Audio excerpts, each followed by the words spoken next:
김현정의 뉴스 쇼.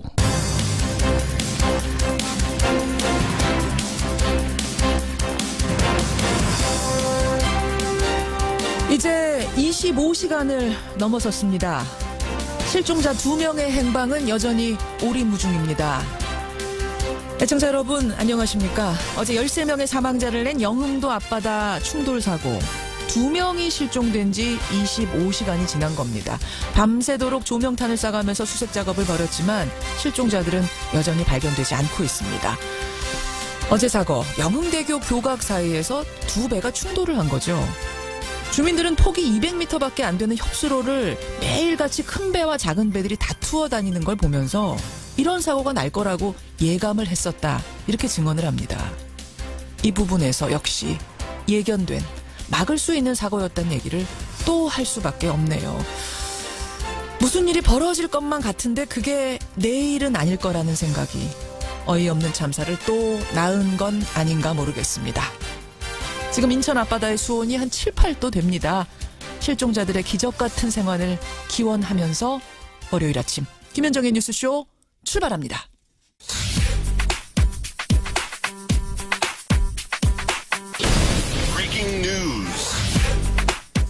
김현정의 뉴스쇼가 주목한 오늘의 포인트 김정훈 기자 나와 있습니다. 어서 오세요, 김 기자. 네.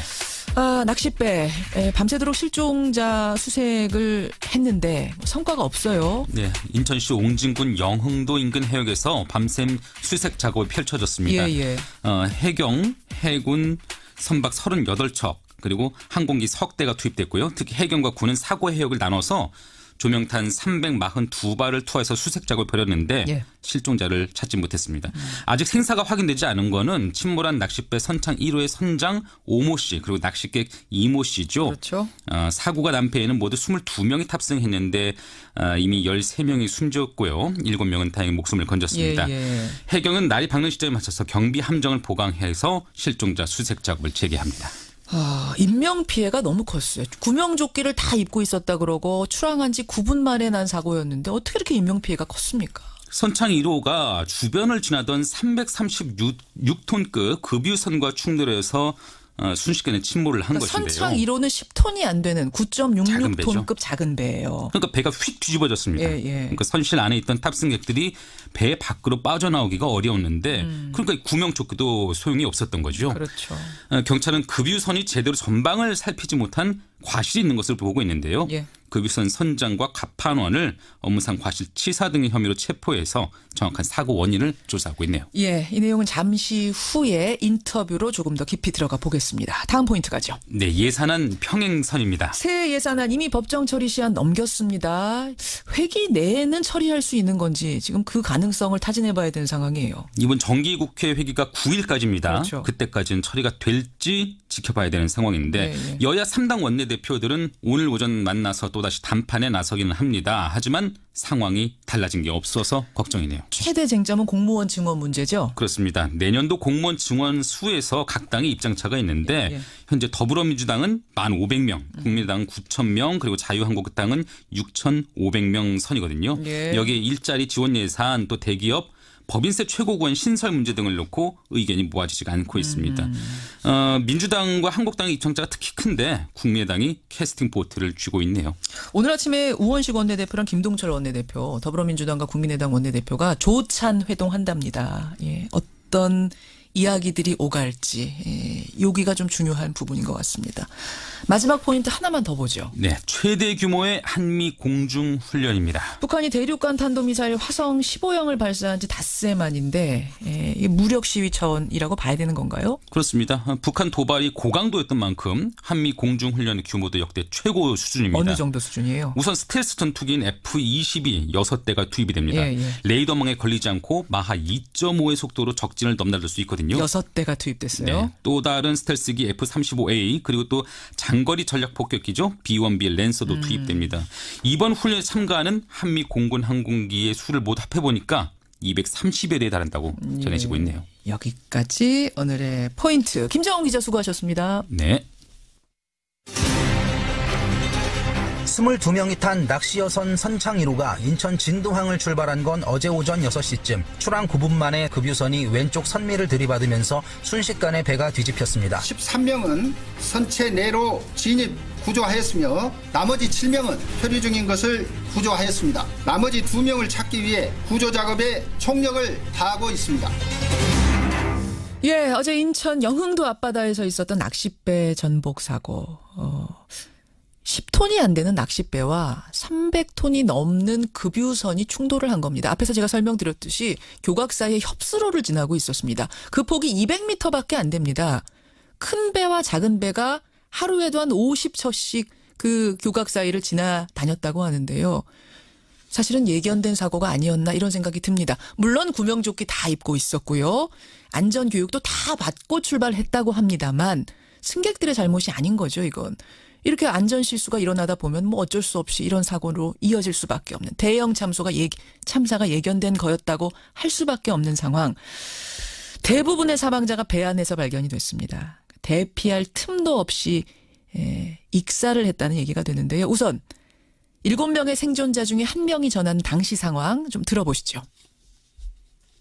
깜깜한 데서 갑자기 뭔가가 나타나는 그런 느낌으로 배 앞부분이 확 보이더니 그냥 왼쪽 선미를 들이받더라고요. 그 충돌하고 몇 초 안 있어서 다 튕겨져 나갔었습니다. 맞아요. 저희랑 부딪힌 배를 향해서 계속 살려주세요라고 해서 그물 같은 걸로 해서 저희를 끌어올렸습니다. 저희가 살아도 죄인인 것 같고 뭐라 표현할 수 없을 정도로 마음이 아픈데요. 배에는 레이더가 다 있을 텐데 그리고 당연히 이 앞을 보면서 천장들이 운전을 하지 않겠습니까? 그런데 어떻게 이런 어이없는 사고가 발생했는지 참 이해가 안 갑니다. 해난사고 전문가세요. 진교중 전 해군 해난구조대장 연결을 해보죠. 진교중 대장님 안녕하세요. 네, 안녕하십니까. 우선 지금 사고가 발생한 지 25시간이 넘어가는데 실종자 수색 작업 어떻게 보고 계세요? 예, 실종자 수색을 그 야간에 조명탄을 쏘면서 그 바다 위를 쭉 그 탐색을 했는데 예. 불행하게도 찾지를 못했습니다. 그렇죠. 네. 아니, 생존 여부는 차치하고요. 일단 구명조끼를 그 두 분이 입고 있었다면은 물 위로 떠올라야 될 거 아닙니까? 근데 왜 이렇게 예, 발견이 그렇습니다. 안 되는 거죠? 이게 두 가지로 그 볼 수가 있는데요. 예. 하나는 그 선장분은 통상적으로 저도 낚시를 다녀봤지만 그 구명조끼를 잘 입지를 않습니다. 선장들은 보통 예, 구명조끼를 잘 입지를 않는다. 이유는 그 배 안에 조타실이 예. 협소하기 때문에 잘 입지 않고 또 한 분은 입었다 하는데 그 입었으면은 바로 그 오렌지색이기 때문에 예. 바다 색깔은 그 네이비 블루 아닙니까? 예. 배색이 오렌지색이기 때문에 금방 눈에 띄어야 되고 또 그 근처 해역이 망망대해도 아니고 바로 연안이기 때문에 아니죠. 보여야 되는데 보이지 않는다 하는 것은 저는 개인적으로 봤을 때 구명조끼를 입지 않았다라고 보여집니다. 그 22명이 출발할 때는 분명히 다 입고 있었대요. 확인을 했답니다. 네네. 하지만 무슨 이유에서는 뭐 화장실에 갈 수도 있고 뭔가 다른 이유로 잠깐 벗어놓은 사이에 사고가 발생했을 가능성도 배제할 수는 없으니까.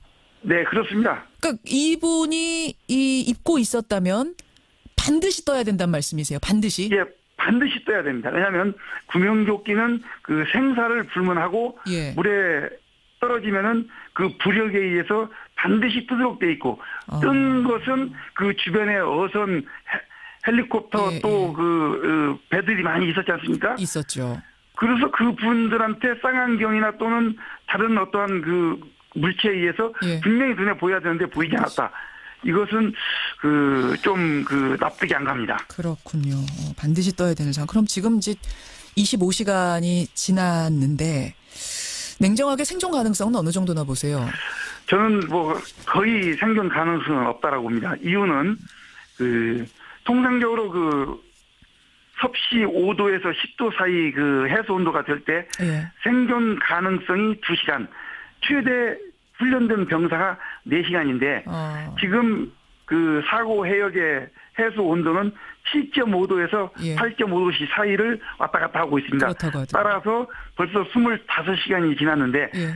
생존 가능성보다도 10배 이상 지났기 때문에 저는 생존 가능성은 희박하다. 단 이분들이 떠밀려서 육지나 섬으로 갔을 때는 예. 가능성이 그렇죠. 있지만 예. 지금 그쪽은 육지나 섬 쪽도 다 수색이 가능한데 아직까지 발견을 못했기 때문에 가능성이 희박하다 이렇습니다. 뭐 기적 같은 생활을 지금은 바랄 수밖에 없는 상황으로 네. 수색 작업은 계속 진행이 되고 있습니다. 자, 네. 원인을 좀 보겠습니다. 뭐 날씨가 급변한 거 아니냐, 수로가 너무 좁았던 거 아니냐, 여러 가지 얘기들이 나오는데 전문가로서 보실 때 종합적으로 볼 때 사고 원인 뭐라고 보세요? 저는 그 항해 부족이라고 봅니다. 왜냐하면 예. 그 출항할 때 시정도 4km, 그 다음에 파도도 1 내지 1.5, 예. 그 다음에 비가 조금 내렸지만 날씨도 그랬지만 전혀 문제가 없었는데 갑자기 해상에서 그 기상이 돌변하고 그러진 않습니다. 연안 쪽은. 따라서 제가 보는 것은 협수로도 배가 다니는 길이 있습니다. 예. 예, 오른쪽으로 붙어서 가라, 왼쪽으로 붙어서 가라. 다 GPS도 있고 배 레이더도 있는데. 잠깐만요.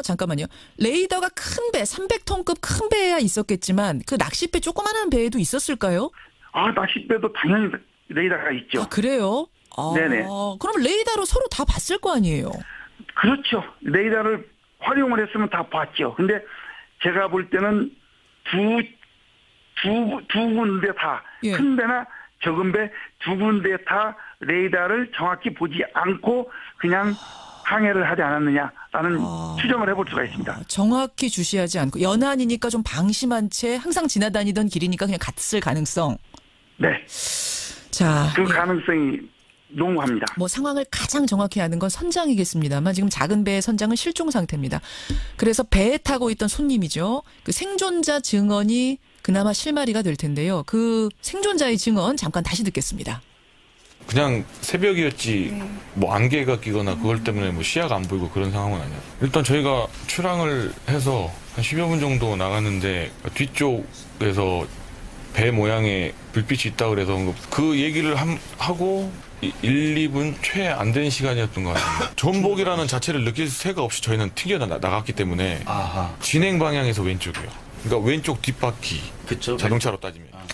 지금 생존자들의 증언 잠깐 들으셨어요. 이 생존자 말고도 대부분의 생존자들이 증언하는 게 똑같습니다. 뒤에서 큰 배가 오는 불빛을 봤다. 왜 저렇게 가까이 오지? 하고 1분도 채 지나지 않아서 들이받쳤다 이렇게 얘기를 하거든요. 네. 예. 그러면은 결국 큰 배가 뒤에서 오다가 앞에 있는 작은 배를 발견하지 못하고 뒤에서 들이받은 셈이 되는 걸까요? 뭐 서로 충돌이라기보다는? 네, 그러니까 앞배도 큰 배가 뒤에서 오면은 예. 오지 말라 하고 탐조등을 비친다든지 또는 무전으로 부른다든지 또는 기적을 울린다든지 해서 피해가도록 내가 여기 있으니 피해가라. 예. 라는 적극적인 신호를 보내야 되고 예. 뒷배는 큰 배는 앞에 적은 배를 발견했을 때는 속도를 낮추고 예. 가까워지면 속도를 낮추고 또 오른쪽 왼쪽으로 변침을 해서 안전하게 통과하는데 둘 다 항해 부주의로 보여집니다. 항해 부주. 원래 원칙은 뭔가요, 대장님? 원래 교통에 관한 원칙이 있지 않겠습니까? 그렇게 좁은 수로 협수로를 지날 때 원칙은 뭐예요? 협수로를 지날 때 원칙은 안전 속도를 유지하고 배가 가까워지면 속도를 줄여서 예. 어떠한 일정 거리를 유지하면서 예. 협수를 안전하게 통과하도록 되어 있습니다. 따라서 뒷배가 속도를 낮추고 가까워지면 또는 내가 너를 오른쪽 왼쪽으로 추월한다 하고 신호를 보내고 그러면 그 앞배는 자기가 가는 코스 즉 침로를 그대로 유지하고 가면서 다른 배가 추월하도록 되어 있습니다. 작은 배가 큰 배한테 길을 내줘야 된다 뭐 이런 얘기도 있던데 그건 아닙니까? 우선 그것은 어떤 이야기냐면 뒤에서 따라올 때 또는 마주칠 때 그러니까 배가 서로 마주보고 갈 때 교차할 때 이런 때는 그게 적용이 되지만 같은 방향으로 갈 때 앞에 가는 배가 뒤에 큰 배가 온다고 피해주고 이런 건 없습니다. 뒷배가 무조건 속도 줄이고 안전거리 유지해야 되는 거군요. 그렇습니다. 앞에 배도 적극적으로 신호 보내고 적극적으로 신호 보내면서 오지 말아라. 그래요. 내가 지금 여기 있다. 너 조심해라. 하고 기적 또는 탐조등. 무전기로 계속 적극적인 조치를 해야 됩니다. 자, 사고 원인은 대충 어떤 건지 이제 감이 잡힙니다. 어쨌든 분명한 건 두 배가 충돌했습니다. 근데 아무리 두 배가 충돌을 했다고 해도 사망자가 이렇게까지 많은 게 이해가 잘 안 돼요. 게다가 사고가 나자마자 승객 한 명이 112에다 신고를 했습니다. 나자마자 충돌하자마자 112에 신고를 했고요. 이 승객은 살았습니다. 에어포켓 안에서 대피를 하는 상황 속에서 구조가 됐다고 해요. 그런데 그리고 해경은 30분 만에 현장 도착했습니다. 근데 왜 이렇게 사망자가 많았을까요? 네, 그 원인은 딱 하나입니다. 이제 유조선이 어선을 충돌했지 않습니까? 예. 어선 안에 이제 객실에 낚시하러 가시는 분들이 배가 부두에서 출항해서 목적까지 갈 때는 선창에서 기다립니다. 기다리는데 그 안에는 배는 자동차하고 달라가지고 안전벨트도 없고 그렇죠. 그냥 쭉 가는데 앉아 계시는 거죠. 네, 앉아 계시는데 뒷배가 갑자기 들이받으니까 충격에 의해서 이분들이 배에 있는 구조물과 부딪혀서 외상도 생기고 또 정신도 잃고 그 상황에서 갑자기 좌연 선미 쪽 수면하에서 물이 차들어온 겁니다. 그러니까는 정신도 몽롱한 상태에 갑자기 찬물이 들어오니까 이 사람들이 정신을 잃어버린 거죠. 익사할 수밖에 없는 상황이었다 이 말씀이세요. 그렇습니다. 그러니까 이분들이 빠져나오기만 했었어도 사실은 30분 만에 해경이 왔고 또 급유선은 멀쩡합니다, 여러분. 300톤급 급유선은 멀쩡해서 바다에 떠 있는 사람들을 이 급유선에서 건져냈습니다. 구조가 될 수 있었을 텐데 그 선실 안에서 전복되자마자 물이 들어오고 정신 잃고 이 상황에서 익사할 수밖에 없는 이 안 좋은 상황으로 갔던 거라고 보여지네요. 아무쪼록 실종자 2명이 빨리 발견되기를 우리가 기도하는 마음으로 상황 지켜봐야겠습니다. 대장님 여기까지 말씀 듣겠습니다. 고맙습니다. 네, 감사합니다. 진교중 전 해군 해난구조대장이었습니다.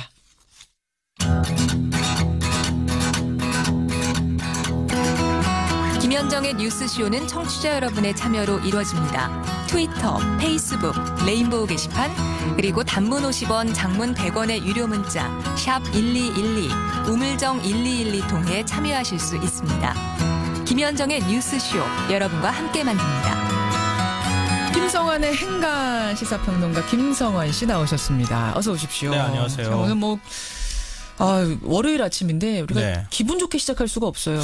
글쎄요. 굉장히 무거운 얘기들이 많네요. 어제 큰 사고도 있고요. 또 정치 쪽을 바라보면 전국도 안개 속입니다. 네, 맞습니다. 행간에서 좀 다뤄보죠. 내년도 예산안 처리가 법정 시한을 이틀이나 지금 넘기고 있는 상황입니다. 정석윤 국회의장이 3일이라도 처리하자 이렇게 제안을 했는데요. 결국 합의에 이르지 못했고 오늘까지 지금 처리안이 미뤄진 상황입니다. 그렇죠. 오늘이 4일이니까 이제 이틀이 지난 건데요. 자칫하면 정기국회가 끝나는 9일까지 처리되지 못할 수도 있다 이런 우려마저 나오고 있는 상황입니다. 예산안 법정 처리 시한 넘긴 국회. 이 뉴스의 행간을 좀 살펴볼까 합니다. 김동연 부총리가요. 예산안 처리 무산된 직후에 한 말이 화제가 되고 있더라고요. 이 주말 내내 120이라고 하는 말이 회자가 되는데요. 이렇게 얘기를 했습니다. 예산실 직원들이 컴퓨터 비밀번호를 1202로 똑같이 걸어놓았다. 오늘 끝날 것으로 예상하면서 버텼는데 이게 무슨 말이에요? 그러니까 이게 법정 처리 시한이 12월 2일이니까 예산실 직원들이 12월 2일까지 이 컴퓨터 사용하고 그러면 이제 우리 손 털고 나갈 거다. 이렇게 생각했는데 이거 시한 넘기면서 참 우리도 난감하다, 안타깝다 이런 마음을 이제 표현한 거죠. 그도 그럴 것이 지금까지 국회 선진화법 만들어진 이후로는 계속 시한 내에 처리됐었잖아요. 네, 맞아요. 예산안이. 그러니까 국회 선진화법을 만든 이유도 이 연말에 예산안 처리 때문에 맨날 몸싸움이 일어났잖아요. 맨날 1월 1일 넘기고. 네. 그러니까 이거 하지 말자. 그래서 2014년에 이제 법을 제정을 한 건데요. 그러니까 처리 시한을 그 이후에는 몇 시간 정도 넘겼지만 그래도 다 대체적으로 맞아요. 이 법정 처리 시한 내 정도에 다 끝났어요. 근데 이번에는 이제 그거를 4년 만에 넘겼으니까 더 논란이 될 수밖에 없는 거죠. 그렇죠. 이번엔 예산안 처리 쟁점은 여러 가지가 있지만 공무원 증원 문제, 최저임금 인상분 4조 원 어떻게 처리할 것이냐의 문제, 기초임금 아동수당 문제, 법인세, 소득세 인상 문제, 이렇게 여러 가지 이제 산 넘어 산인 쟁점들이 많이 있는데요. 여당은 생사리 뜯기는 듯한 고통을 느끼고 있다 이렇게 하소연하고 있고, 야당은 여당이 침대 축구를 하면서 버티고 있다 이렇게 맞서고 있는 상황입니다. 핵심은 공무원 증원 문제인 거잖아요. 네, 그렇죠. 최대 쟁점은 그거죠. 지금 자유한국당 정구택 원내대표는 우리는 100% 이 부분에 대해서는 꼼짝 않겠다. 6,500명에서 700명 마지노선 그어놨고요. 국민의당은 국민 세금으로 공무원 늘릴 수는 없다. 이게 법정 시한 지키는 것보다 더 중요하다 하면서 9,000명 마지노선 그어놨습니다. 보좌관은 잘만 늘리시더니 왜 그런지 모르겠네요. 글쎄요. 자, 이 뉴스의 행간 이면 들어가 보죠. 첫 번째 행간은 지방선거 때문이다입니다. 그게 무슨 말씀이세요? 최대 쟁점 법안 중 하나였던 기초연금과 아동수당. 사실은 내용상에는 큰 차이가 없었어요. 그리고 이제 지난 대선 때 서로 간에 공약으로 내세웠던 것이기도 하잖아요. 예. 단 하나 걸리는 게 있었습니다. 그게 뭐냐면 내년 지방선거 전에 실시할 것이냐, 그 직후에 실시할 것인가. 시기에 관한 문제입니다. 최소한 여당 입장에서는 내년 하반기가 시작되는 7월부터는 시행에 들어가야 한다 이렇게 주장을 했고요. 여당. 자유한국당과 국민의당은 6월부터 따지면 한 10월경부터 실시를 해야 한다 이렇게 지금 주장을 하고 있습니다. 10월부터. 이유는 왜 이렇게 뒤로 미루려고 얘기를 하고 있느냐. 왜냐하면 지방선거 바로 한 달 뒤쯤에 이런 복지 공약들을 내세우게 될 경우에는 여당 후보들이 우리의 치적이다 이렇게 홍보할 가능성이 있다는 거예요. 선거에 활용될까 봐. 네. 그거 활용되지 못하게 하기 위해서 내년 한 10월쯤에 예산을 배정해서 시작하자 이렇게 얘기를 하고 있는데 근데 복지공약 시작 시점을 이렇게 10월에 시작하는 게 이게 말이 맞는 건지는 잘 모르겠지만 어찌됐든 간에 지방선거에 초점이 맞춰져서 이렇게 논란이 증폭되고 있다는 겁니다. 예, 기초연금 인상하는 뭐 내용은 다 합의가 된 것 같은데 왜 이렇게 시기 가지고 일어나 했더니 거기에 선거가 깔려 있는 거예요. 네, 맞습니다. 두 번째 행간은 뭡니까? 두 번째 행간은 또 지방선거 때문이다입니다. 두 번째도 지방선거 때문이에요? 네. 4년 만에 국회 선진화법까지 어기면서 국회가 특히 더 예산안 처리에 진통을 겪는 이유가 뭘까? 5구 대선의 연장선이기 때문입니다. 그게 무슨 말씀이세요? 지금 각 당 대표를 한번 보십시오. 네. 누구죠? 한번 홍준표, 꼽아보세요. 안철수, 유승민.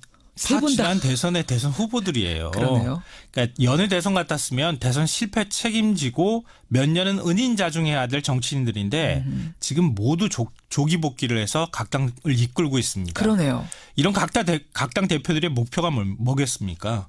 내년 지방선거 승리입니다. 역시. 여기서 실패하면 정치 생명도 끝나거든요.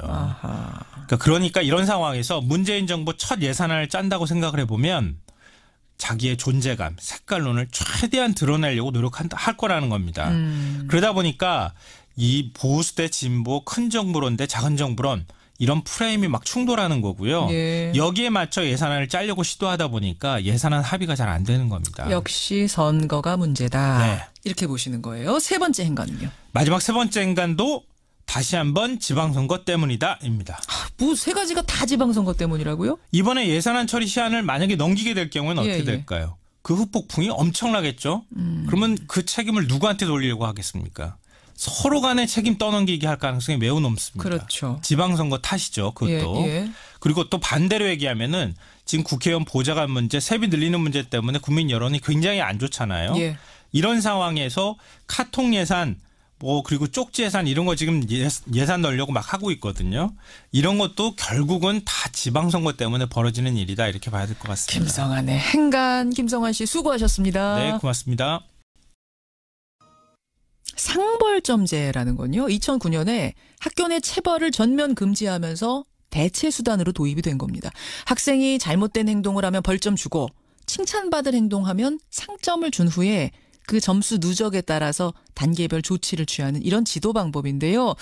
매를 들을 수 없으니까 상벌로 대신하자 이런 취지였습니다. 그런데 부작용이 적지 않아서 서울시 교육청에서는 이 상벌점제를 없애려는 중이었습니다. 그런데 여러분, 얼마 전 부산의 한 고등학교에서 학생이 교사의 뺨을 때리는 이런 사건이 있었죠. 이 일을 계기로 상벌점제 폐지하면 안 된다라는 목소리도 크게 나오고 있는 겁니다. 양쪽이 팽팽합니다. 자, 듣고 판단하시죠. 오늘은요, 제가 여러분의 의견 번호나 이름 소개 안 하겠습니다. 그러니까 여러분이 자연스럽게 아주 적극적으로 교사나 학부모님들 의견들 보내주세요. 예. 이름 소개 없이 제가 의견만 소개하겠습니다. 지금부터 보내주십시오. 먼저 상벌점제 없어져야 된다고 주장하는 분이세요. 좋은 교사 운동의 김영식 정책위원장 연결이 돼 있습니다. 선생님 안녕하세요. 네, 안녕하세요. 상벌점제 지금 전국 중고등학교에서 다 하는 겁니까?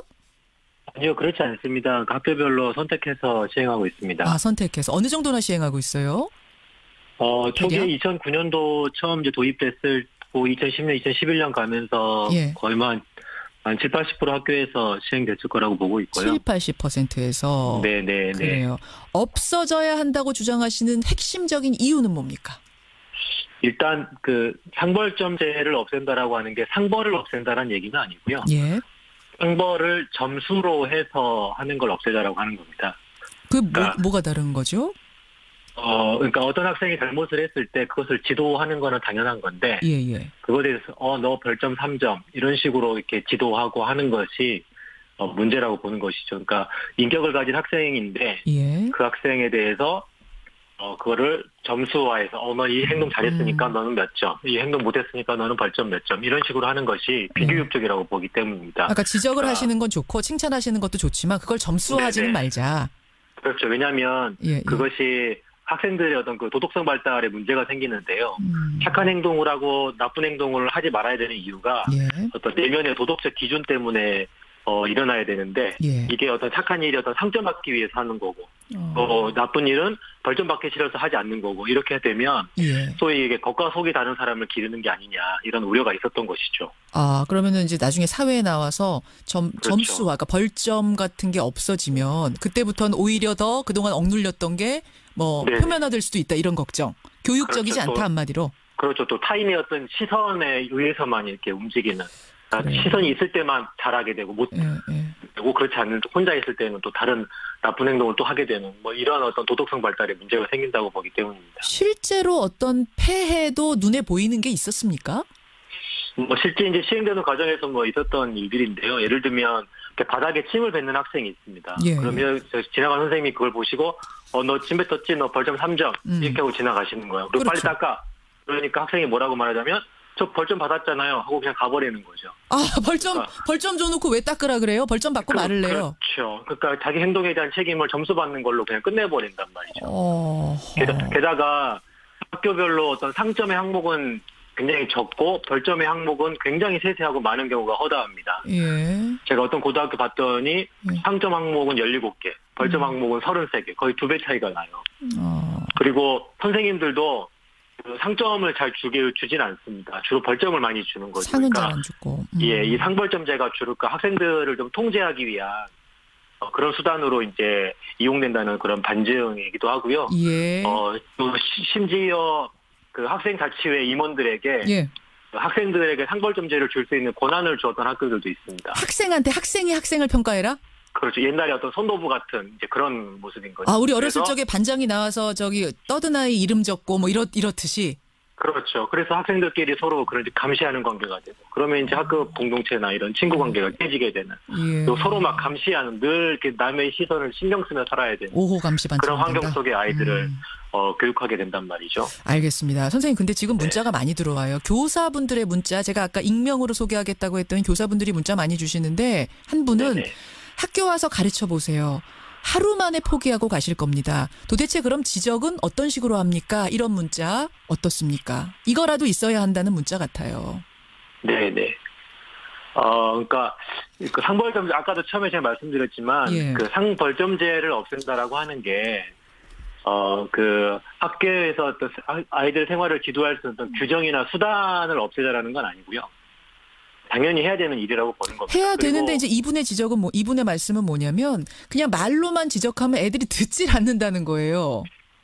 그렇기 때문에 저희가 이제 대안으로 말씀드리는 게 몇 가지 있는데, 첫 번째는 가장 그 중요한 게 학교가 일방적으로 만든 규칙에 대해서 상벌점 점수를 매긴 거잖아요. 그러니까 이보다 더 중요한 게 뭐냐면 아이들 스스로 자기가 살아가던 생활 규정을 민주적으로 함께 만들도록 하고, 그걸 통해서 스스로 자기들의 생활들을 통제할 수 있는 그런 학교 환경을 만들어 주는 것이죠. 그러니까 그렇게 하면 어떤 행동에 대해서 잘못했을 경우에 어떤 벌을 받겠다라고 하는 어떤 약속들이 일단 만들어진다면, 예를 들어서 바닥에 침을 뱉었다 그러면 그 자리에서 닦고 반성문 하나 쓴다. 이렇게 만들어 놓으면 그렇게 시키면 될 수 있는 거잖아요. 반성문 쓰는 것과 점수 주는 건 다르다고 보시는 거예요.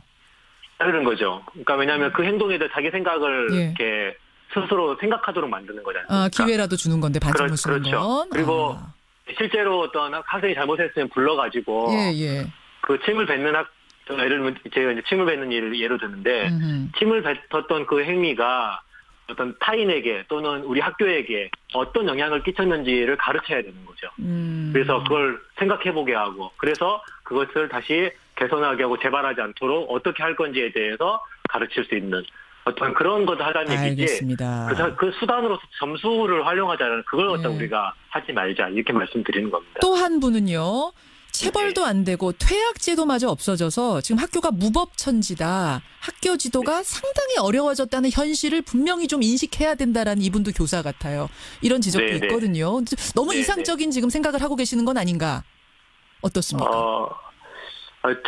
저는 그렇게 생각하지 않고요. 예. 그러니까 실제 이제 그 학교에서 아이들 가르쳤을 때 예.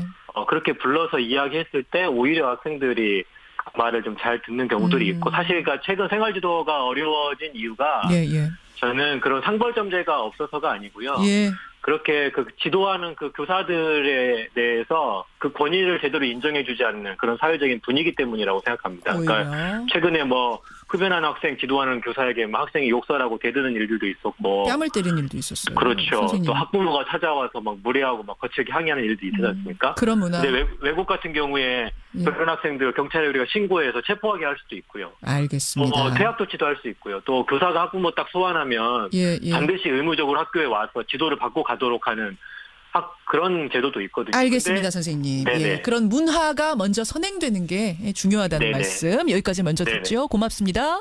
네, 감사합니다. 좋은 교사 운동의 김영식 정책위원장 상벌점제 이거 폐지해야 된다는 입장 들었습니다. 이어서 상벌점제 유지해야 된다 이거라도 라는 쪽 한국교원단체 총연합회 김재철 대변인 연결을 해보죠. 김재철 선생님 안녕하세요. 네, 안녕하십니까. 예, 앞서서 들으셨지만 네네. 이 상벌점제 유지하는 게 상당히 비교육적이다. 실효성도 떨어지고 오히려 사회에 나와서 역효과를 낼 수도 있다. 따라서 없애야 한다는 말씀입니다. 어떻게 생각하세요?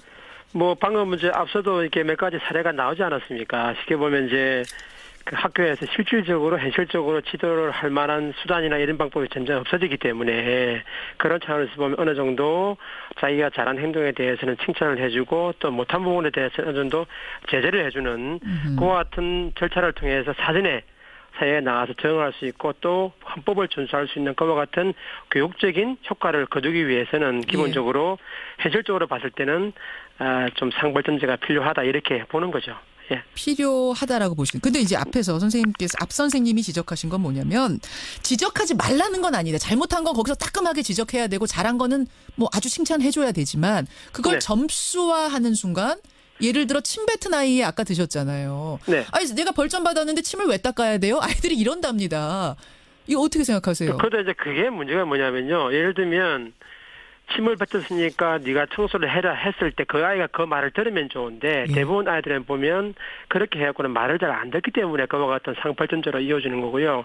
조금 전에 말씀을 지금 학교 상황이 뭐냐면 선생님이 분명히 왜 그러면 지금 학교에서는 선생님도 처음부터 상벌점제를 주는 걸 좋아하진 않아요. 선생님들도 주는 건 아니에요. 그럼요. 가능하면 아이하고 자기가 가르치는 아이하고 항상 수업을 하고 부대끼고 또 앞으로 나가서 큰 어른이 될 수 있는 쪽으로 인재를 키우는 그와 같은 일을 하는데 누가 처음부터 상벌점제를 주기를 좋아하겠습니까? 다만 이제 지금처럼 아까도 숫자 나왔지만 말로 했을 때 어느 정도 했을 때 그와 같은 지도 내지는 또 개선의 한계가 있다 보니까 할 수 없이 상벌점제가 나왔고요. 물론 지금은 안 왔지만은 과거에는 또 과거에는 체벌도 하지 않았습니까? 물론 지금 안 하지만 그러니까 뭐냐면 체벌이나 상벌점제와 같은 이와 같은 제도적인 시스템이 들어왔을 때는 나름대로 언어적인 한계 내지는 자율적인 개선의 한계가 있기 때문에 그와 같은 시스템이 들어왔다 이렇게 좀 볼 수 있는 거죠. 거꾸로. 예, 반성문 쓰기 같은 뭐 이런 식의 대안은 어떻게 생각해요? 상벌점제 없애는 대신 반성문을 쓰게 하면 좀 아이들이 한 번이라도 생각할 수 있는 기회라도 주지 않느냐. 저는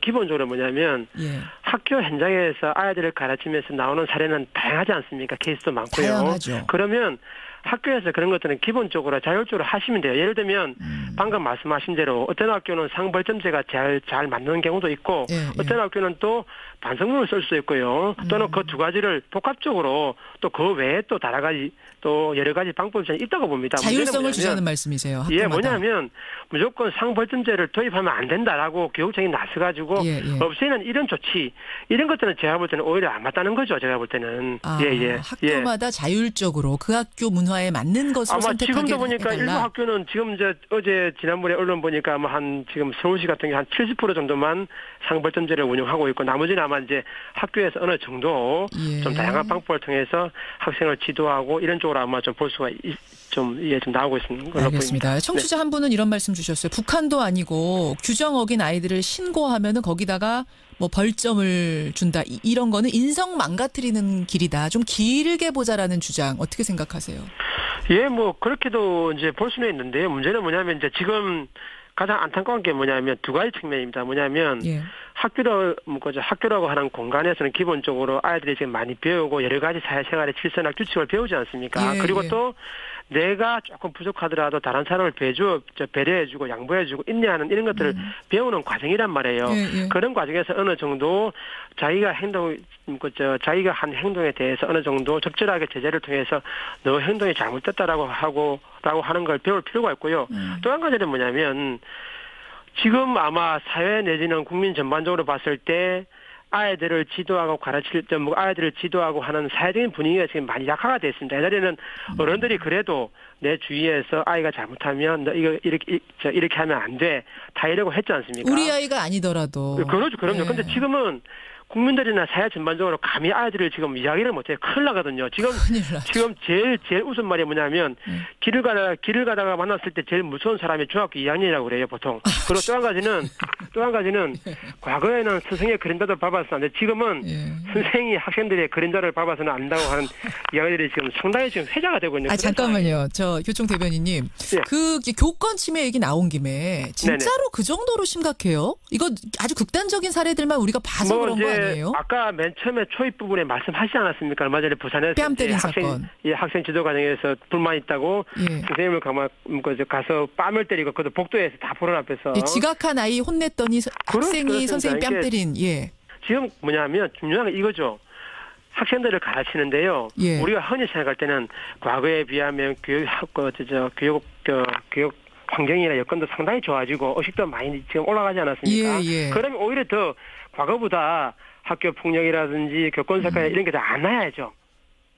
지금은 오히려 더 교권 침해라든지 학교 폭력 이런 게 더 많이 나요. 실제로 교권 침해 사례가 많다는 말씀이세요, 현실에서도. 그 얘기는 뭐냐면 또 오히려 또 어떻게 보면 지금은 이제 이렇게 상벌점제 같은 이야기가 되고 있지만 어떻게 보면 과거에는 그와 같은 규정이나 이런 게 별로 없었잖아요. 없었죠. 주로 이제 이야기를 통해서 다 이러고 학교 내에서 이야기를 하면 말을 듣고 했는데 지금은 환경도 좋아지고 의식도 많이 올라갔지만 오히려 더 학교 폭력이나 안 좋은 면들이 많이 나오기 때문에 지금으로서는 언어만 가지고는 제재를 하는데 한계가 있다 이렇게 보기 때문에 제가 볼 때는 어느 정도 그걸 좀 기록하고 좀 해주는 알겠습니다.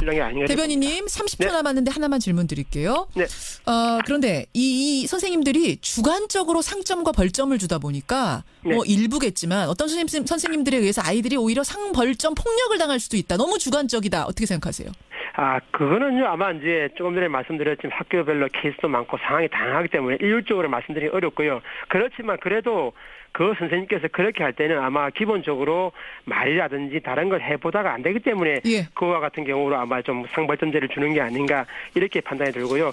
기본적으로 선생님들을 좀 믿고 그리고 기본적으로 학교 생활에서 올바른 교육 활동이라든지 아니면 학교 생활 지도를 선생님들께서 제대로 좀 할 수 있도록 알겠습니다. 신뢰를 가지고 좀 지원해주면 이와 같은 논의는 좀 많이 좀 줄어들 걸로 그렇게 보여집니다. 여러분 어떻게 생각하십니까? 지금 의견들이 활발하게 들어오네요. 교사이신 분들 제가 실명 얘기 안 합니다. 교사라고 표현하고 문자 보내주시고요. 학부모님들 학부모라고 표현하고 보내주십시오. 자, 고맙습니다. 네, 감사합니다. 상벌점제 이거 폐지해야 되나 유지해야 되나 양쪽의 입장 들어봤습니다.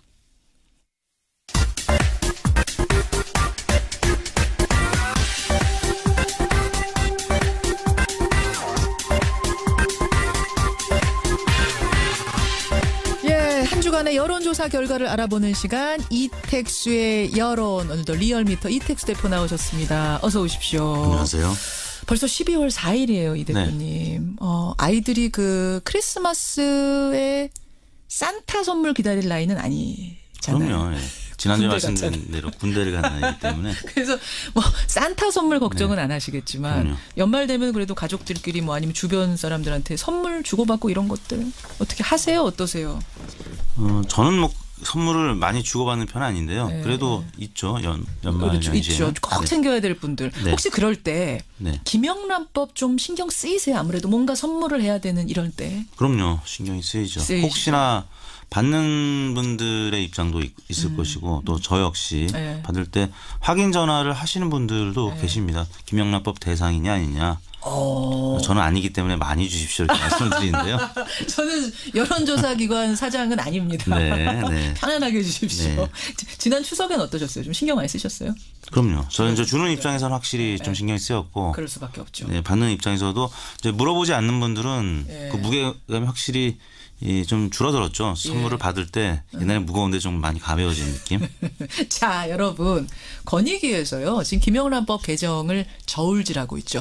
일단 1차 표결은 부결됐습니다. 뭐였냐면 농축수산물에 한해서는 국산이든 외국산이든 농축수산물에 한해서는 10만 원까지 상한선을 올리자. 요거 가지고 표결 붙였는데 부결됐고요. 그러자 일사부재리 원칙 때문에 똑같은 걸 다시 올릴 수는 없게 되자 정부에서 내놓은 안이 뭐냐면 농축수산물 10만 원 올리는 대신 경조사비는 5만 원으로 줄이겠다. 요런 안. 요 안을 가지고 12월 11일에 표결에 붙입니다. 두 번째 표결입니다. 저희 이 대표님 네. 금요일에 요거 가지고 저희가 토론을 했어요. 네. 찬반 토론을 한 후에 우리 뉴스쇼 청취자들은 현안 유지 쪽이 좀 많았습니다. 네. 경조사비도 건드리지 말고 농축수산물도 건드리지 말자. 네. 그래서 제가 이제 궁금해서 리얼미터에 여쭌 거예요. 국민 여론 조금 더 폭넓게 조사해보자. 네. 어떻게 조사하셨어요?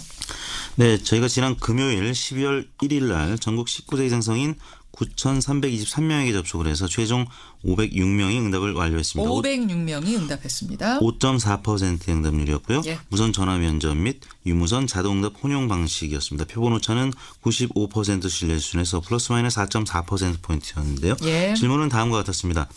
오는 11일 국민권익위원회는 최근 부결된 청탁금지법의 식사, 선물, 경조사비 상한액 개정안을 재상정할 것으로 보입니다. 개정안의 내용은 식사비 한도액 3만 원과 선물비 5만 원은 그대로 유지하고 경조사비는 기존 10만 원에서 5만 원까지만 허용하되 농축수산품과 화훼에 한정해 선물과 경조사비를 10만 원까지 허용하는 것인데요. 예. 선생님께서는 이와 같은 청탁금지법의 식사, 선물, 경조사비 상한액 개정안에 대해서 어떻게 생각하십니까? 이렇게 물었습니다. 예, 자 이제 여러분 중요한 것이 오늘 보셔야 될 것이 그냥 농축수산물만이 아니라 농축수산물 올리는 대신 경조사비를 5만 원으로 줄이는 거기 때문에 요거에서 어떻게 나왔을지 잘 모르겠어요.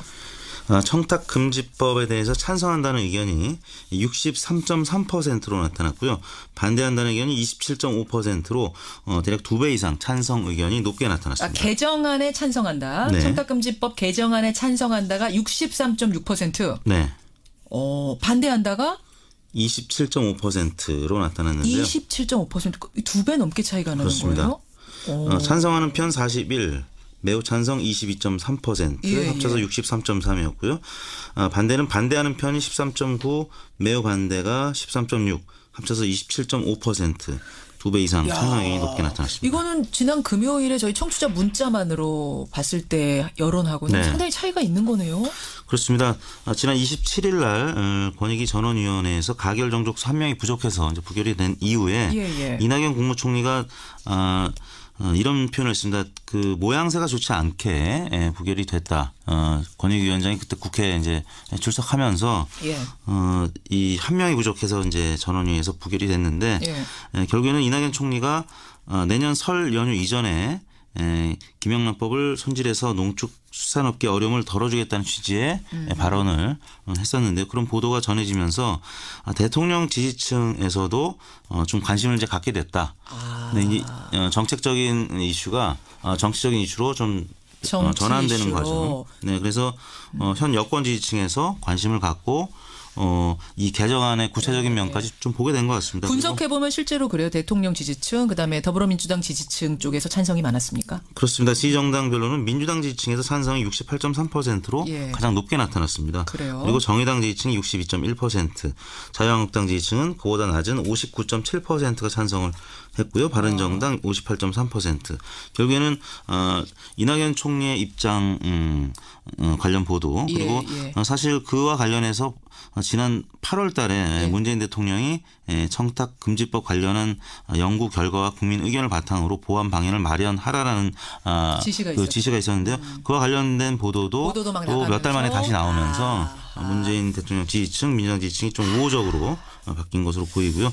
두 번째는 이제 경조사비를 5만 원으로 줄인다는 점을 저희가 질문 과정에 설명을 했기 때문에 어떻게 보면 법 기준이 강화된 측면도 일부 있거든요. 그런 면에서 강화로 보신 분들도 있다는 거예요. 현안보다 더 강화된 거 아니에요? 경조사비가 5만 원 되면 이렇게 생각하시는 분도 계시다. 1차 개정안보다는 2차 개정안이 강화된 측면이 좀 설명이 있었기 때문에 그 결과가 이제 지난번 조사보다는 많이 상반된 결과가 나타난 것 같습니다. 그렇군요. 63.3%가 개정 찬성, 27.5%가 반대.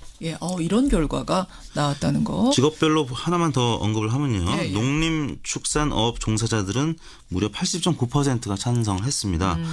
그리고 이제 자영업자들도 71.4%가 찬성을 해서 실제 이 청탁금지법 도입 이후에 굉장히 많이 어려워진 이 농림축산업 종사자들 볼 수 있는 그런 그리고 자영업자들도 그동안에 많이 어려움을 호소했었거든요. 저도 개인적으로 그런 분들의 의견을 들었을 때 고통을 많이 호소해왔던 측면이 있는데 그분들의 의견이 상당히 찬성 쪽으로 많이 쏠린 것으로 나타났습니다. 그렇게 됐군요. 이렇게 조사 결과 나왔습니다. 자, 그러면은 정리해 조사 가겠습니다. 문재인 대통령 국정 운영에 대한 평가, 대통령 지지도 가보죠. 네, 문재인 대통령 지지율이 지난 2주 동안의 상승세를 마감하고 소폭 하락한 71.5%를 기록했습니다.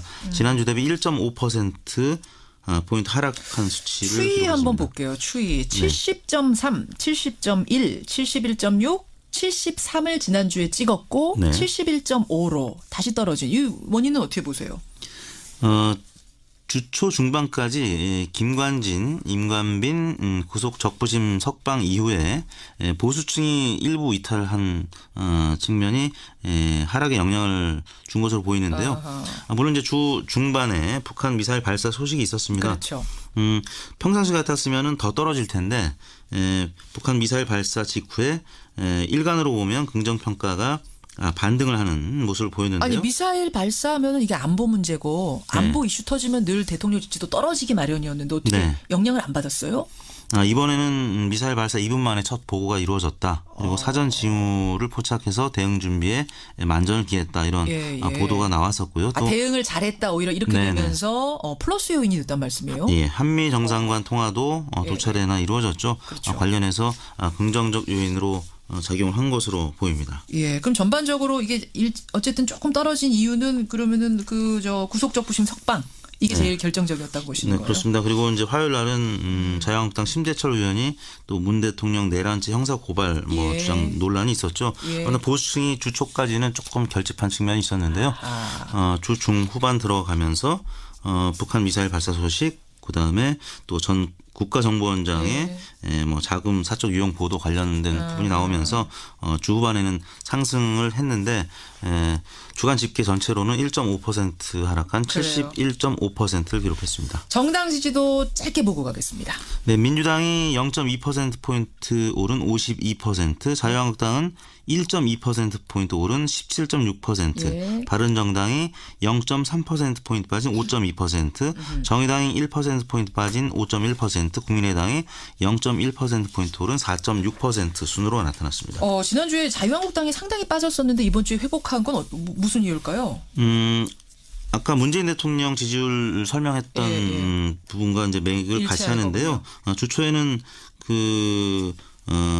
김관진, 임관빈 구속 적부심 석방 관련된 소식. 예. 그다음에 수요일에는 북한 미사일 발사 소식. 예. 이런 안보 이슈에는 한국당이 지지율이 항상 올라갔는데요. 주반에는 아까 말씀드린 국가정보원 전 원장들의 자금 사적 유용 보도 등이 이어지면서 주반에 하락한 것으로 나타났습니다. 어떻게 조사하셨습니까? 네, 이번 조사는 지난 월요일인 11월 27일부터 12월 1일 금요일까지 닷새 동안 전국 19세 이상 유권자 45,584명에게 통화를 시도해서 최종 2,519명의 응답을 완료했습니다.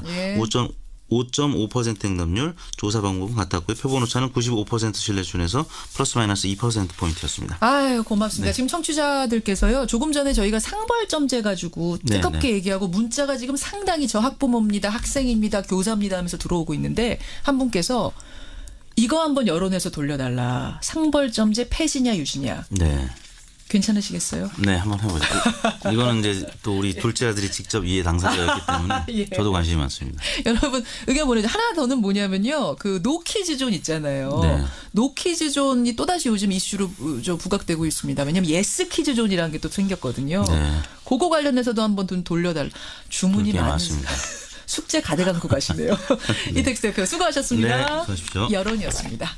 여러분의 의견 보겠습니다. 김영란법 두 번째 표결 앞두고 여론조사 돌려봤는데요. 5754님은 김영란법 제발 건드리지 마세요. 그냥 350 그대로 하자. 왜 안달이냐 하셨고요. 송정호님은 더 강화하자. 공무원만 아니라 일반 회사원에게도 적용했으면 좋겠습니다. 고객이 고객사 그러니까 갑인 이제 회사들이 있죠. 거기에 축의금, 부의금 강요하는데 아주 힘듭니다. 이러셨어요. 그러니까 우리 청취자들은 항상 이렇게 의견이 좀 강화 쪽으로 많이 나오는데 이번 여론조사 결과는 어쨌든 개정하자는 쪽. 그러니까 그걸 또 강화로 받아들이신 여론도 많답니다. 정조사비를 줄이는 거니까. 어쨌든 그렇게 나왔네요. 상벌점제 관련해서 아주 의견이 많이 들어오고 있습니다. 제가 오늘 익명으로 소개하겠다고 했죠. 학부모님. 박모 씨입니다. 우리 애들 다니는 학교는요 이미 2년 전에 없앴는데 아무 문제 없더군요. 정말 심각한 상황이면 학폭위에서 다 걸을 수 있습니다. 따라서 상벌점제 폐지 찬성합니다. 하시는 분이 있는가 하면 중학교 교사입니다 하시면서 한 분이 보내셨어요. 생활지도 2년째 하면서 몸도 마음도 만신창이가 됐습니다. 정말 힘듭니다. 이 상황에서 상벌점제마저 사라지면 도대체 어떻게 생활지도할지 눈앞이 캄캄하다. 지금 교사분들 문자는 다 이런 식으로 들어오고 있습니다. 학생 문자 하나 볼게요. 임석훈님 학생입니다. 중학교 2학년 학생입니다. 저는 상벌점제가 있어야 된다고 봅니다. 그나마 상벌점제가 있어서 아이들의 나쁜 행동을 막을 수 있다고 봅니다. 이렇게 문자 고맙습니다. 7342님은 학부모입니다 하면서 보내셨는데 이분은 제가 익명으로 하기로 했는데, 7342님 의견 소개 안 하고요. 다른 학부모님 의견 소개하겠습니다. 상벌점 규정은 학생 대의원 회의를 거쳐서 확정됩니다. 학생이 참여한다는 의미다라서 이분은 참석한다는 말씀이세요. 반면에 반대하는 학부모님은 교사들 편리하기 위한 수단일 뿐이다. 다른 방법으로도 얼마든지 지도할 수 있다는 의견. 자, 변상욱 대기자 어서 오십시오.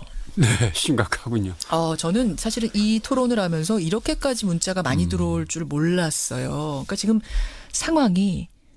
학교의 상황이 그만큼 심각하다는 얘기로도 들려요. 예를 들면 학부모가 교사를 마음껏 만나가지고 아이의 문제를 상담하고 심도 깊게 논의하고 교사가 학부모와 함께 집으로 가서 집에서 아이를 만나보기도 하고 자유롭게 할 수 있으면 되는데 그거는 뭐 촌지 문제 때문에 일찌감치도 안 된다고 했던 거라 끊겨놓고 그다음에 이제 방법은 때리는 건 또 안 되니까 상벌점제가 나왔는데 결국은 학교가 정상화되지 못하니까 이런저런 방법을 짜내도 역시 문제는 남는 거군요. 참 그래요. 참 안타까운 현실. 이 이야기 문자 더 보내주시고요. 우리는 그 사이에 기자 수첩 가보죠. 네. 뭐가 좋으셨어요? 베트남에 잠깐 다녀왔습니다. 언제 다녀오셨어요? 어제 막 도착했습니다. 그러셨어요? 궁금했던 문제도 있어서 잠시 여행 삼아 살피고 왔는데 베트남이 한국형 원전을 짓기로 했는데 문재인 정부가 탈원전을 선언하면서 엄청난 규모의 베트남 원전 건설이 무산되고 말았다는 보도가 11월 중순에 있었습니다. 네. 문제의 시작은 문화일보가 11월 10일 날 이창건 원자력문화진흥원장 인터뷰를 실으면서 이제 문제가 됐죠. 원자력 이분은 이제 전문가시죠. 예. 전문가시죠. 예. 그렇죠. 국내 원자력 1세대 원자력과 함께 한 50년을 함께 해오신 분인데 예. 이분이 이제 늘 원자력 발전소보다 인류 역사상 안전한 건축물은 없다. 그렇게 말씀하시는 걱정 없다를 이제 얘기하시는 분이죠. 기자가 이렇게 묻습니다. 탈원전 정책이 한국 원전 수출 산업에 부정적인 결과를 가져오겠습니까? 라고 물으니까 이분 대답이 베트남의 최신 원전 소식을 정보통으로부터 들었다. 베트남이 신규 원전 10기를 2028년까지 짓기로 했는데 대상국에서 한국을 유력하게 검토하다가 우리의 탈원전 정책 때문에 배제했다고 하더라. 얼마나 안타까운 일인가. 이렇게 얘기하니까 산업통상자원부가 깜짝 놀라서 반박 보도자료를 냈습니다. 어떻게요? 베트남은 전력 수요가 줄어들면서 또 재정이 너무 부담스럽고 안전성도 문제가 있는 것 같고 해서 원전 건설을 중단한 거고 한국과 베트남 두 나라가 공동으로 검토하던 중부 원전이라는 게 있었는데 그건 2030년까지 준공하려고 했던 건데 이것도 역시 현재로서는 무산된 상태다. 2017년 5월에 출범한 현 정부의 에너지 전환 정책과는 무관하다. 이렇게 이제 설명을 했죠. 그러니까 현 정부 탓이다. 아니다. 현 정부 이전에 이미 벌어졌던 문제다. 이제 이게 옥신각신하는 상황인데 팩트 체크가 좀 됐습니까? 예, 뭐 자료도 좀 검토를 하고 베트남 가서 얘기도 들어보고 했습니다마는 이거는 이제 베트남이 추진 중이던 닌투원 프로젝트하고 관련이 있습니다. 2010년 6월에 발표한 닌투원 프로젝트인데 베트남은 수력 화력 발전소에 이제 위전하고 있기 때문에 원전 쪽으로 가자. 화력은 아무래도 공기를 많이 해치는 것 같고. 그게 그러니까, 닌투원 프로젝트. 그러니까 맨 처음에는 한 4기만 지을까 하다가 10기를 짓겠다고 발표를 했어요. 그러니까 세계 각국이 이제 달라들었죠. 군침이 막 흐르죠. 이 사업은 그래서 1차로 러시아, 일본 컨소시엄이 계약을 따냈습니다. 이미. 그래서 타당성 조사 끝내고 러시아는 실제로 착공에 들어가는 단계였던 겁니다. 그래서 자꾸 그런데 늦어지면서 지난해 2016년에 문제는 베트남 제12차 공산당 전당대회를 통해서 지도부가 싹 바뀌었습니다. 그러면서 지도부가 그동안 고민해오던 원전 문제를 확실하게 매듭을 짓겠다. 지금으로 봐서는 엄청난 돈을 쏟아부어야 되는데 국가에 돈이 없다. 그리고 안전성은 계속해서 문제 아니냐. 러시아도 큰 사고, 일본도 큰 사고. 그렇죠. 그때 마침 또 2016년에 우리 고리 원자력 발전소 비리 문제들이 막 터져 나오기도 했습니다. 그래요.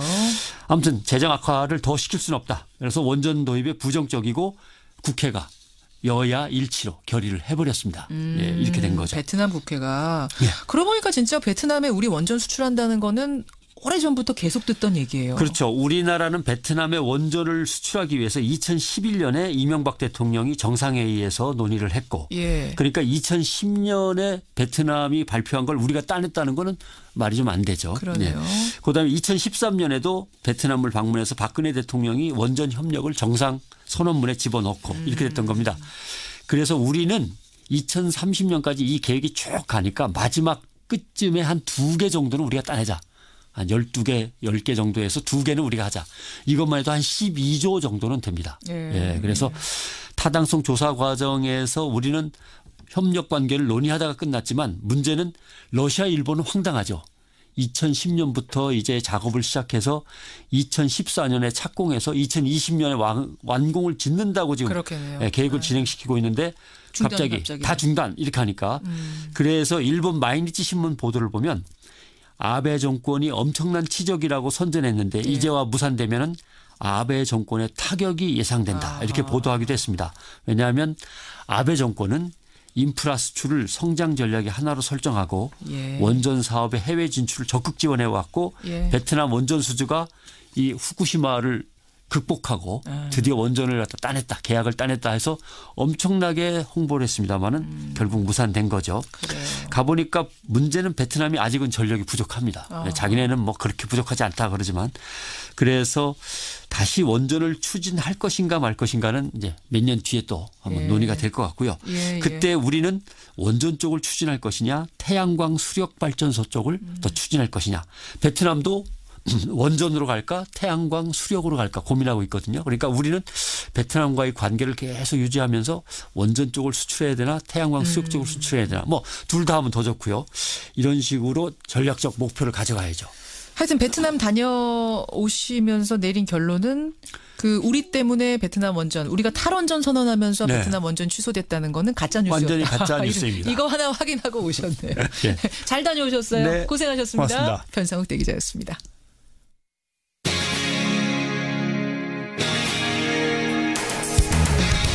여러분께서는 지금 CBS 라디오 김현정의 뉴스쇼를 함께하고 계십니다.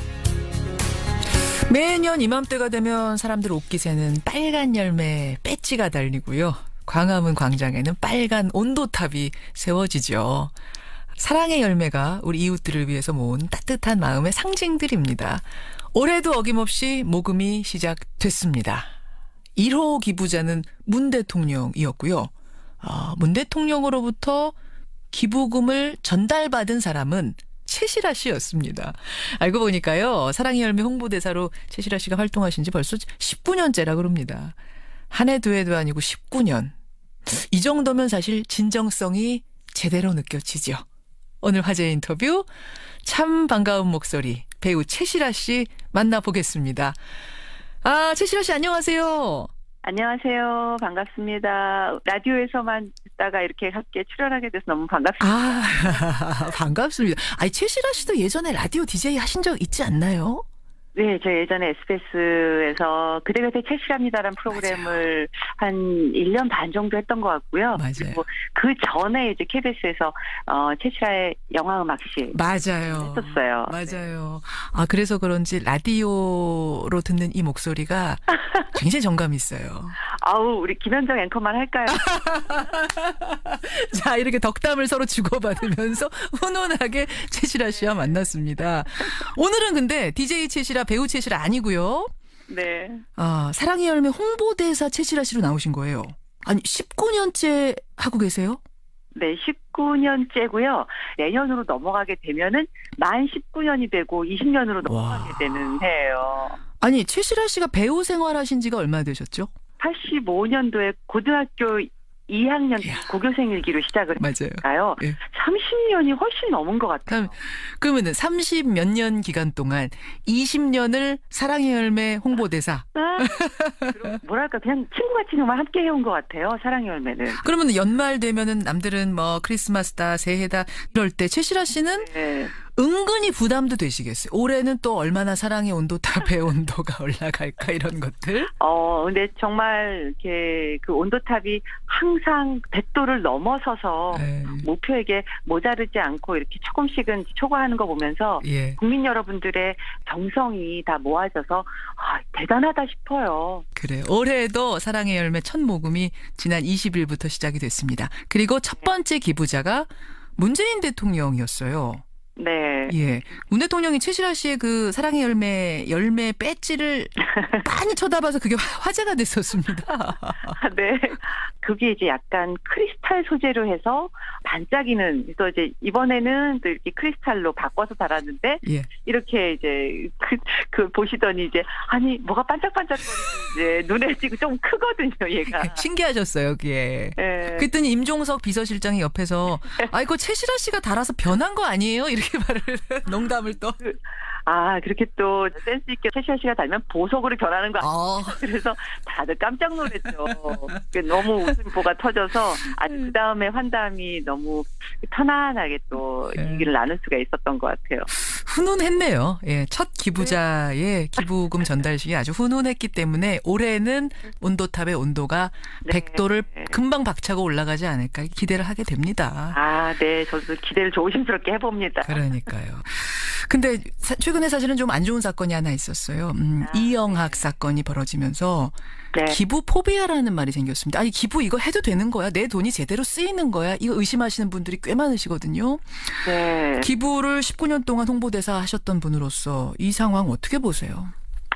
그때 환담할 때도 문 대통령께서도 그런 말씀을 먼저 하셨는데, 이제 아직까지 우리가 이제 국민들의 이 마음은, 이웃과 나누고 싶어 하는 마음은 여전히 있을 것이다라는 그런 기대감으로 열심히 한번 또 해보겠습니다. 이렇게 이야기를 나누었었거든요. 그래서, 그런 부분들은 투명하게 내가 낸 기부금이 어디에 쓰이는지를 알 수 있기 때문에, 겨우 내내 이제 시작이 됐으니까, 곳곳에 있는 사랑의 열매를 찾아주시면 너무 많은 도움이 될 것 같아요. 그래요.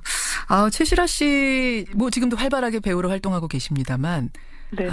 꼭 한번 내가 이런 역할은 해보고 싶다 하는 배우로서의 꿈? 마지막 질문은 우리 배우로서 질문 드리죠. 배우로서. 예. 남들이 안 해봤던, 머리를 예전에 그런 생각도 해봤었어요. 삭발을 하는 그런 역할도 괜찮을 것 같고. 삭발을요? 최시라 씨가 긴 머리가 트레이드마크인데? 네, 그런 역할 또는 이제 특수분장을 통해서 제가 아닌 것 같이 그 샤를리즈 테론에 했던 그런 역할. 그럼 아직도 그 로맨스 멜로물의 여주인공 최시라를 상상하면서 좀 들으시는 분들은 조금 실망하실 수도 있을 것 같은데. 그것도 괜찮을 것 같아요. 그것도 괜찮아요. 그것도 포기 못하겠는데요. 참 월요일 아침부터 유쾌합니다. 유쾌한 대화, 유쾌한 이야기. 최시라 씨. 네. 그냥 보내드리기 조금 서운한데 저희가 오늘의 노래라는 코너가 있어요. 이 뒤에. 네. 최시라 씨의 신청곡을 오늘은 좀 특별히 받아보겠습니다. 신청곡. 네. 감사합니다. 신청곡 안 그래도 하고 싶었는데. 그래요? 이게 될까 안 될까 생각을 했었는데. 저는요. 생각해보니까요. 2년 전쯤에 남편이 11년 만에 발표한 곡이 있어요. 아무래도 팔이 안으로 굽는 신청해야 되지 않을까. 남편 김태욱 씨의 노래. 네, 그래서 이 겨울 감성이고 하니까 김태욱의 마음에는 그대가 살고 있나 봐. 이 노래를 신청하고 싶습니다. 김태욱 씨 지금 눈물 흘리시겠는데요. 눈물 흘릴까요?